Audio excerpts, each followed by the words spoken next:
अस्सलाम वालेकुम, it's doctor Mohammad Usman and ये जो वीडियो है ये उर्दू वर्जन है सीपॉक डायग्राम बनाने का। और सीपॉक डायग्राम बेसिकली हम देखेंगे क्या होती है, क्या स्टेप्स होते हैं और उसकी कुछ एग्जांपल्स इस वीडियो में मेरे पास होंगी। सो बेसिकली सबसे पहले हम देखते हैं कि सीपॉक कहते किसे हैं। सीपॉक डायग्राम आपकी बेसिकली कहते हैं suppliers, input, process, output, customer. तो इसे आप सीपॉक मैप या सीपॉक डायग्राम भी यूजली कहते हैं। जो आपके पास सप्लायर्स होते हैं, अगर आपको अंदाज़ा हो तो सप्लायर्स कैन भी जो आपके पास इंटरनल टू एक्सटर्नल लोग हैं जो आपकी ऑर्गेनाइजेशन को कुछ रॉ मटेरियल दे रहे हैं, कुछ और चीज़ें दे रहे हैं, वो आपके सप्लायर्स होते हैं। जिन चीज़ों को यूज़ करते हुए आप कस्टमर के लिए कोई प्रोडक्ट बना लेते हैं, तो वो एक भी हो सकता है या काफ़ी सारे भी हो सकते हैं। इसके अलावा जो सप्लायर की इनपुट की प्रोसेसेस होती हैं, जैसे फॉर्म, मटेरियल, इंफॉर्मेशन या उनका कुछ डाटा आपने स्टोर किया होता है, कितनी प्रोडक्ट्स आई हैं, कितनी प्रोडक्ट्स गई हैं, ये भी एज आ इनपुट आप इस्तेमाल कर सकते हैं सीपॉक के अंदर। फिर आपके पास एक प्रोसेस होगी जिस प्रोसेस के थ्रू आपकी प्रोडक्ट मैन्युफैक्चर होती है। उस प्रोसेस की कुछ डिटेल्स और उस प्रोसेस के कुछ स्टेप्स आपके पास होने चाहिए। और उसके अलावा ये आपकी कुछ आउटपुट्स आपको बताती है सीपॉक कि आपके पास जो output from the internal external customer, जैसे आपके एम्प्लॉय से कोई फीडबैक है, आपके बाहर के जो एंड क्लाइंट्स हैं उनसे फीडबैक है, उन कस्टमर की उनको क्या चाहिए, उनकी क्या रिक्वायरमेंट्स हैं, तो ये उसकी आउटपुट्स आएंगी जो उस प्रोसेस के थ्रू जनरेट होनी चाहिए। देन आपके कस्टमर। सो बेसिकली सीपॉक आपके सप्लायर्स और आपके कस्टमर दोनों को लिंक आउट करती है, उनके बीच में रिलेशनशिप बनाती है और आपको उनका गैप कम करने के अंदर हेल्प करती है। ये आपकी बेस करती है वॉइस ऑफ कस्टमर के लिए। अगर आपने मेरी पिछली वीडियो वॉइस ऑफ कस्टमर के ऊपर देखी है तो आप इजीली अंडरस्टैंड कर सकते हैं सीपॉक मैप को। और मैं आपको सजेस्ट भी करूँगा कि आप वो वीडियो एक दफ़ा देख लें, ताकि उस वीडियो की जो आउटपुट होती है, जो उसके अंदर वॉइस ऑफ कस्टमर के जो टूल की आउटपुट है, वही सीपॉक मैप के अंदर आप इजीली यूज़ आउट कर सकते हैं। तो हम स्टार्ट करते हैं कि सीपॉक का पर्पस क्या है। तो बेसिक पर्पस सीपॉक का ये है कि आपको ये प्रोसेस से रिलेटेड जो आपकी ऑर्गेनाइजेशन या बिज़नेस प्रोसेस है उससे रिलेटेड आपको जो होते हैं एलिमेंट्स या उसके जो एट्रीब्यूट्स हैं वो डिफ़ाइन करने में हेल्प आउट करेगी। इसके अलावा आपके कुछ प्रोजेक्ट्स होते हैं वो कम्प्लेक्स भी होते हैं, तो ये कम्प्लेक्स प्रोजेक्ट्स को इजीली डिफ़ाइन आउट करने में आपकी बहुत ज़्यादा मदद करेगी। और उसके अलावा ये आपको आपकी प्रोसेस का फ़्लो चार्ट बना के दिखाएगी कि आपकी प्रोसेस स्टार्ट कहाँ से होती है, एंड कहाँ से होती है। फिर उसकी इनपुट्स भी बताएगी किसी भी प्रोसेस की कि वो आपके पास क्या है और आप किस तरीके से उस प्रोसेस के थ्रू उस प्रोडक्ट को आइदर आप बना सकते हैं या नहीं बना सकते। इसके अलावा कस्टमर की रिक्वायरमेंट्स को भी आप इसके थ्रू चेक कर सकते हैं कि जो आपकी कस्टमर्स हैं उन्होंने आपको सही रिक्वायरमेंट्स बताई हैं या नहीं। और एट दी एंड जो इम्पोर्टेंट चीज़ है इसके अंदर कि वो आपको ये भी बताएगा कि आपकी प्रोसेस का ऑनर कौन है, आपका प्रोसेस का कस्टमर कौन है। अगर आपको ये पता चल जाए कि इस टास्क को इस पर्सन ने परफॉर्म करना है, तो आप उस पर्सन की ट्रेनिंग भी कर सकते हैं, उस प्रोसेस को भी इम्प्रूव कर सकते हैं और आप इजीली ये पता कर सकते हैं कि आपके जो प्रोसेस है ये केपेबल है या नहीं इस प्रोडक्ट को बनाने के लिए नहीं। इसके अलावा ये आपको डिटेल स्पेसिफिकेशन भी प्रोवाइड करेगी आपकी इनपुट आउटपुट की। तो जो सीपॉक डायग्राम है वो वॉइस ऑफ कस्टमर का एक डिटेल वर्जन भी आप कह सकते हैं। और जो हमने प्रीवियस वॉइस ऑफ कस्टमर के अंदर एक गैप देखा था from supplier end to the customer end, उसको मिनिमाइज़ करने के अंदर सीपॉक डायग्राम आपकी बहुत ज़्यादा हेल्प आउट करती है। दैन यो सीपॉक डायग्राम बनाने से पहले कुछ चीज़ें आपके पास होनी चाहिए जो मैं सजेस्ट करूँगा। उनमें से एक कि अगर आप अपनी ऑर्गेनाइजेशन में हैं तो आपके पास एक वाइट बोर्ड होना चाहिए। सीपॉक के ओवरव्यू से रिलेटेड कुछ हैंडआउट्स आपके पास होने चाहिए। सिक्स सिग्मा की डीमैक प्रोसेस का नॉलेज होना चाहिए और आपकी प्रोसेसेस वेल डिफाइंड होनी चाहिए। अगर इस स्टेज पे आपकी प्रोसेसेस वेल डिफाइंड नहीं है तो मैं आपको सजेस्ट करूँगा कि आप वापस जाकर अपनी प्रोसेसेस को पहले बिल्डअप करें, उन्हें डिफ़ाइन करें और फिर आप मूव आउट करें टू दी सीपॉक प्रोसेस। बिकॉज अगर इस स्टेज पे आप प्रोसेसेस बनाने बैठेंगे तो आपको ज़्यादा टाइम लगेगा सीपॉक मैप को बनाने के लिए। तो जो स्टार्टिंग से पहले आप ये देख लें कि आपके पास प्रोसेसेस कौन सी हैं, पर्पस क्या है इसको बनाने का और टूल्स और टेम्पलेट्स हैं। सीपॉक बनाने के बहुत सारे टूल्स और टेम्पलेट्स जो हैं इजीली गूगल पे अवेलेबल हैं in form of excel, in form of different software. तो आप उनमें से कोई भी डाउनलोड करते हुए सीपॉक को बना सकते हैं और बाय हैंड भी बना सकते हैं। तो ये जो प्रोसेस जो यहाँ पे मैं डिफ़ाइन कर रहा हूँ इसके लिए आपके पास पोस्ट इट कार्ड्स होने चाहिए जो आप कहीं भी स्टिक आउट कर सकें किसी भी वॉल के ऊपर, और उनके थ्रू आप इस सीपॉक को इजीली जनरेट कर सकते हैं, जैसे हम वॉइस ऑफ कस्टमर के टूल के अंदर भी यूज़ करते हैं। तो इसको स्टार्ट करने से पहले आपको कुछ की एलिमेंट्स का पता होना चाहिए। अगर आपको इस स्टेज पे ये की एलिमेंट्स पता चल रहे हैं तो बहुत अच्छा है, लेकिन लेटर भी आप इन्हें डिफ़ाइन कर सकते हैं। बट मैं हमेशा यही सजेस्ट करूँगा कि अगर आप कोई भी CPOC डायग्राम बना रहे हैं तो इसी स्टेज के ऊपर ये की एलिमेंट्स डिफ़ाइन कर लें। इसमें आपको ये पता होना चाहिए कि उस प्रोसेस का ऑनर कौन है, उस प्रोसेस का नाम एक रख लें, स्टार्ट और एंड डेट पता, स्टार्ट और एंड प्रोसेसेस या एलिमेंट्स आपको पता होने चाहिए। इसके अलावा कुछ रिस्क या कॉन्स्ट्रेंट्स हैं तो वो आपको पता होने चाहिए। कोई ऑपरेशनल डेफिनेशंस हो गई, उसके की एलिमेंट्स हो गए। इसके अलावा कस्टमर ने जो आपको उस प्रोसेस की फ़ीडबैक दी हुई है वो बहुत इंपॉर्टेंट है इस स्टेज के ऊपर, उसको आप यूज़ कर सकते हैं। और उसके अलावा सप्लायर्स की जो रिक्वायरमेंट या इनपुट्स हैं वो भी आप इस स्टेज के ऊपर अगर आपको पता है तो वो आपको लिख सकते हैं। की एलिमेंट्स बनाने का मकसद क्या है, अगर ये चीज़ें आपके पास इस स्टेज पे लिखी होंगी तो अगली जो CPOC डायग्राम आपके पास अभी मैं आपको दिखाऊंगा वो आप इजीली बना सकते हैं। लेकिन आप लेटर ऑन भी इन चीज़ों को लिख सकते हैं, तो इसमें कोई इतना बड़ा मसला नहीं है। तो CPOC डायग्राम आपकी मैप या दिखता कैसे है, बेसिकली एक साइड पे आपके सप्लायर्स होंगे और उनकी इनपुट्स होंगी। तो जो बीच वाला प्रोसेस ब्लॉक है ये आपको इसकी सप्लायर की इनपुट रिक्वायरमेंट को इनपुट में लेगा as a input for the requirement from the supplier, और उसी तरीके से जो कस्टमर वाला साइड है वो भी उसकी रिक्वायरमेंट आपकी जाएंगी कस्टमर की आउटपुट्स के अंदर। इन दोनों को मैयर करते हुए आप बिल्डअप करेंगे अपना CPOC मैप, और उसकी बेसिस के ऊपर आपके पास जो प्रोसेस होगी वो इनपुट ले रही होगी एज आ प्रोसेस मैप, या जिसे आप फ्लो चार्ट कहते हैं। तो जूँ आप मूव करते हैं ऊपर की साइड पे तो आपके पास जो होती है मोस्ट की इनपुट वेरिएबल्स एंड की आउटपुट वेरिएबल्स, वो दोनों आइडेंटिफाई हो जाएंगे। जैसे सप्लायर्स वाली साइड के ऊपर मेरे आ जाएंगे की प्रोसेस इनपुट वेरिएबल्स, और कस्टमर वाली साइड पे मेरे पास आ जाएंगे की प्रोसेस आउटपुट वेरिएबल्स। तो आप ये कर सकते हैं कि आपके पास जो ऑलरेडी प्रोसेस से रिलेटेड गिवन डाटा है जो करंट है उसको यूज़ करते हुए आप उन मैयर्स को एज आ इनपुट दे दें सप्लायर की साइड पे, और उन्हीं मैयर्स को आप इनपुट दे दें जो है कस्टमर वाली साइड पे। तो आप इजीली जनरेट कर सकते हैं एक CPOC मैप की हिरार्की। अभी हम आगे देखेंगे कि आपके पास ये जो फ्लो चार्ट या प्रोसेस मैप है इसको बनाने का क्या तरीका है, बिकॉज इस फ्लो चार्ट या प्रोसेस मैप को बनाए बगैर आप CPOC मैप डायग्राम के अंदर आगे मूव आउट नहीं कर सकते। तो जो आपके पास प्रोसेस के सिंबल्स होते हैं वो बेसिकली आपके पास 4 हैं। पहला आपके पास स्टार्ट स्टॉप का है, देन डायमंड वाला आपका डिसीजन का होता है, देन आपके पास नेक्स्ट है प्रोसेस स्टेप का, और देन है डायरेक्शन का।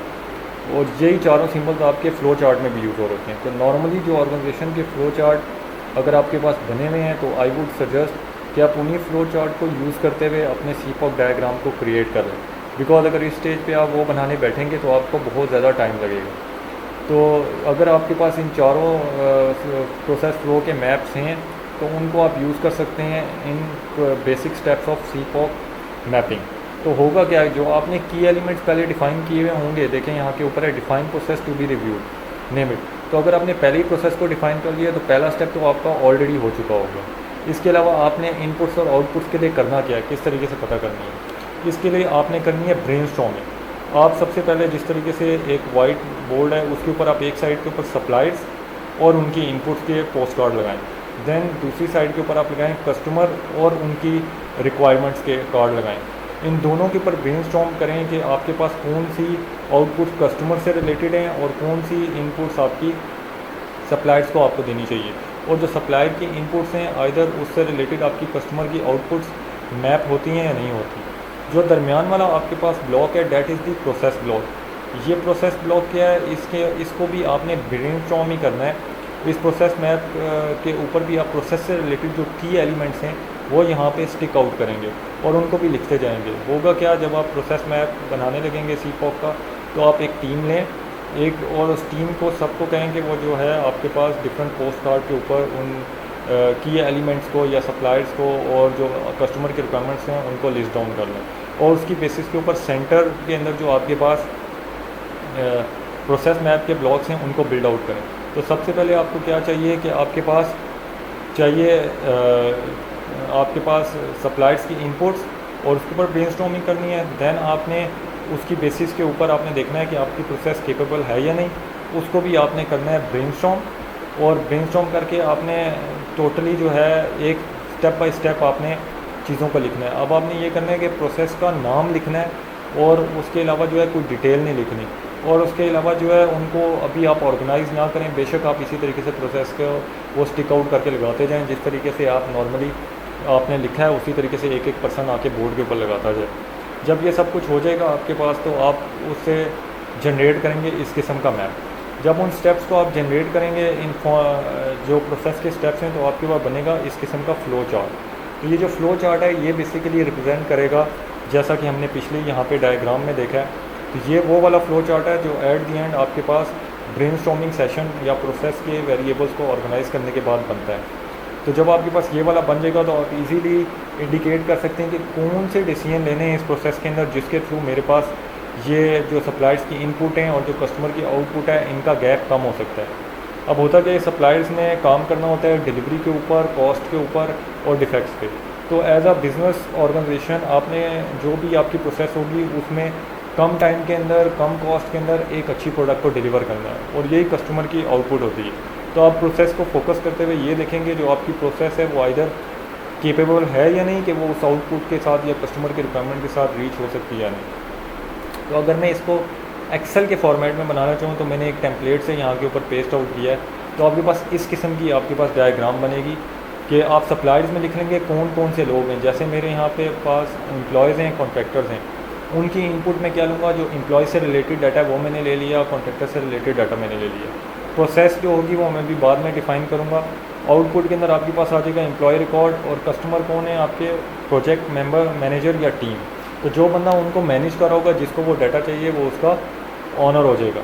इसी तरीके जब प्रोसेस बनेगी तो पहला काम मैंने क्या करना है, मैंने रिसोर्सेज को सेटअप करना है। सेकंड पे अगर मैं देखूँ तो मेरा सप्लायर है, employees and contractor, contracting officer. अब उसके साथ मुझे कुछ मीटिंग्स सॉर्ट आउट करनी होती हैं ताकि मैं उससे कुछ मटेरियल ले सकूँ।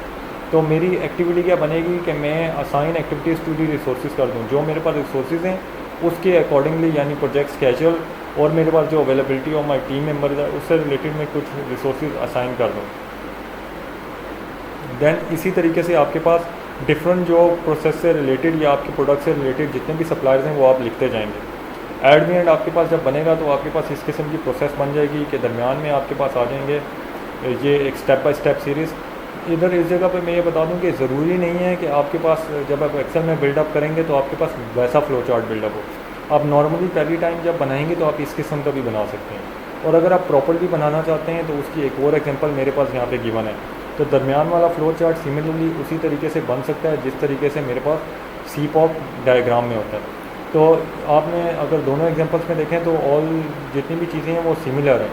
यहाँ पे थोड़ी पोस्ट कार्ड के टाइप की एग्जांपल है, वहाँ के ऊपर थोड़ी सी आपके पास एक्सेल टाइप की एग्जांपल।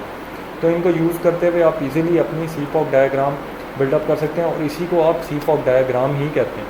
तो ये एक जब आप उस सारी प्रोसेस से गुजरेंगे तो एट द एंड आपके पास ये चीज़ बनेगी। और अदर दैन डैट एक और एग्जांपल मेरे पास है, अगर आप वर्ड या पावर पॉइंट को यूज़ करते हुए बनाएंगे तो इस किस्म की चीज़ बन सकती है इजीली।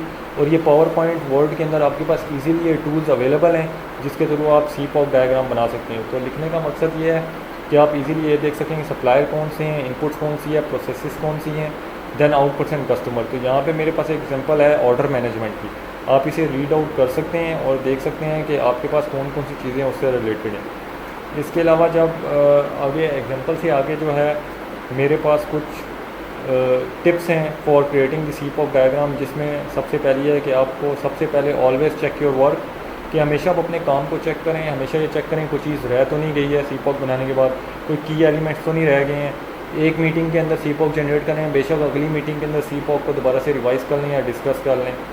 इसके अलावा जो है अगर जो आपकी कीज़ टू सक्सेसफुल सीपॉप के हैं, जो अच्छी टिप्स हैं, पहला कि जो मैंने की एलिमेंट्स जो आपको बताए हैं अगर आपने वो आइडेंटिफाई कर लिए तो आपकी सीपॉप अच्छी बनेगी और सक्सेसफुली बनेगी। तो इसमें सबसे इंपॉर्टेंट है कि आपको प्रोसेस का नॉलेज होना चाहिए, प्रोसेस का स्टार्ट और एंड आपको पता होना चाहिए, आपको सारी डिटेल अपनी प्रोसेस की पता होना चाहिए, आपको सिंबल्स के बारे में पता होना चाहिए। जैसे प्रोसेस डायग्राम के मैंने कुछ सिंबल्स बताए हैं, उनका मकसद क्या है, डिसीजन का क्या मकसद है। इसी तरीके से आपको अगर ये चीज़ें पता होंगी तो आप इजीली सीपॉप डायग्राम जनरेट कर सकते हैं। इसके अलावा अपने कस्टमर की फ़ीडबैक हमेशा शामिल करें अपने जो है सीपॉप डायग्राम के अंदर। अगर उसको शामिल करेंगे तो आप इम्प्रूव कर सकते हैं अपनी प्रोसेस को। तो कोई भी प्रोसेस जो होती है हमेशा उसके अंदर कहीं ना कहीं गैप रहता है इम्प्रूवमेंट का। तो ज़रूरी नहीं है अगर एक प्रोसेस जो है वो एक जगह पे स्टॉप हो गई है तो उसमें इम्प्रूवमेंट की गुंजाइश नहीं है। अगर आपके पास नॉलेज होगा तो आप इम्प्रूवमेंट की गुंजाइश उसके अंदर ढूंढ सकते हैं। दैन प्रोसेसेस के गुड एलिमेंट्स कौन से होते हैं, जिसके अंदर मैंने सबसे पहले सीपॉप डायग्राम लिखा है। अगर एक अच्छी प्रोसेस बनानी है तो सीपॉप डिफाइन होना चाहिए, प्रोसेस फ्लो मैप्स का पता होना चाहिए, गैप एनालिसिस आपको करना आना चाहिए, आपके पास डिफरेंट चार्ट्स हैं, वो आपको पता होने चाहिए। सर्विस लेवल एग्रीमेंट आपको पता हो कि जो आपके सप्लायर और कस्टमर के एग्रीमेंट्स के हैं, क्या टाइम पीरियड है, कब सप्लायर ने आपको चीज़ देनी है, कितने दिन में देनी है, ताकि उसी तरीके से आप अपना बिज़नेस जनरेट कर सकें। इसके अलावा आप ये सारी चीज़ें किसी भी नॉर्मल बिज़नेस के अंदर भी यूज़ कर सकते हैं, जिसके अंदर ज़रूरी नहीं है कि एक बहुत बड़ी सीपॉक बनेगी।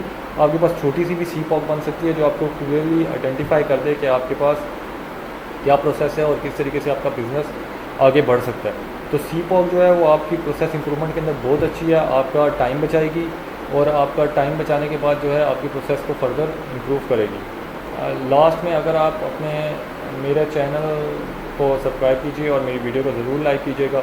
अगर कोई भी वीडियो आपको इंग्लिश या उर्दू के अंदर चाहिए तो मैं ज़रूर आपके लिए वो बनाऊंगा। आप कमेंट कर सकते हैं और मुझे ईमेल भी कर सकते हैं। और यह वीडियो यहीं तक है। आई होप सो आपको ये पसंद आई होगी। शुक्रिया।